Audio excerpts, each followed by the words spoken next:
వారు బడ్జెట్ మీద సరే గత బడ్జెట్ మీద చెప్తా ఉన్నారు, ఇప్పుడు బడ్జెట్ కూడా మాట్లాడుతూ ఉన్నారు. చాలా సంతోషం. రెండింటి మీద మీరు అనలైజ్ చెప్తా ఉంటే మేము రాసుకొని సమాధానం చెప్పడానికి కూడా సిద్ధంగా ఉన్నాం. కానీ మీరు శ్రీధర్ బాబు గారు చెప్పినట్టు ఆ చెప్పే విషయం వదిలేసి పొలిటికల్గా స్లోగన్స్ చెప్పించడానికి ఎక్కువ ప్రయత్నం చేస్తున్నారనేది మీ ఉపన్యాసం ద్వారా అర్థమవుతా ఉంది.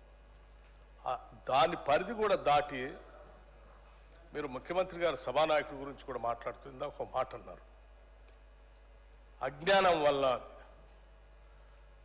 అజ్ఞానం వల్ల అంటే ఏంటి అధ్యక్ష? ముఖ్యమంత్రి గారికి జ్ఞానం లేదని, లేకపోతే మాకెవరికి జ్ఞానం లేదు.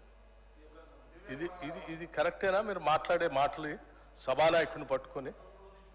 అట్లాగే సరే సభాపతి గారు సభా విలువల్ని పెంపొందించాలని మనం మాట్లాడే చర్చలు కూడా ఉందాగా పార్లమెంటేరియన్ లాంగ్వేజ్లో ఉండాలని వారు చాలా మంచిగా మీకు సలహా ఇస్తూ ఉన్నారు.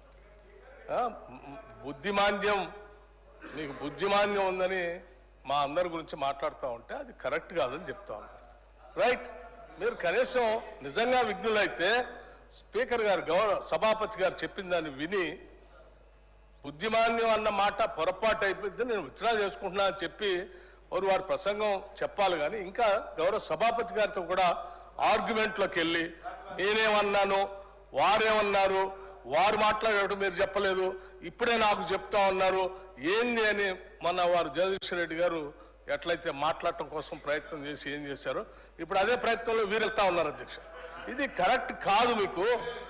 మీరు సభాపతి గారిని కూడా మమ్మల్ని అంటే అన్నారు, సరే ముఖ్యమంత్రి గారు అన్నారు, మమ్మల్ని అన్నారు, మాకు బుద్ధిమాంద్యం అన్నారు. రైట్, మాకు బుద్ధి ఉందో మీకు బుద్ధి ఉందో నేను మొత్తం రాసుకున్న తర్వాత లెక్కలు చెప్పేటప్పుడు చెప్తాను. నేను సభాపతి గారితో కూడా ఆర్గ్యుమెంట్ ఏంటి అధ్యక్ష? మీకు నాట్ కరెక్ట్ అధ్యక్ష. వాళ్ళు లెక్కలు చెప్పాలని గురించి కానీ ప్రభుత్వంలో ఉన్నటువంటి పెద్దల గురించి కానీ మంత్రుల గురించి కానీ పరిధి దాటి మాత్రం మాట్లాడొద్దు అధ్యక్ష, ఇది కరెక్ట్ కాదు.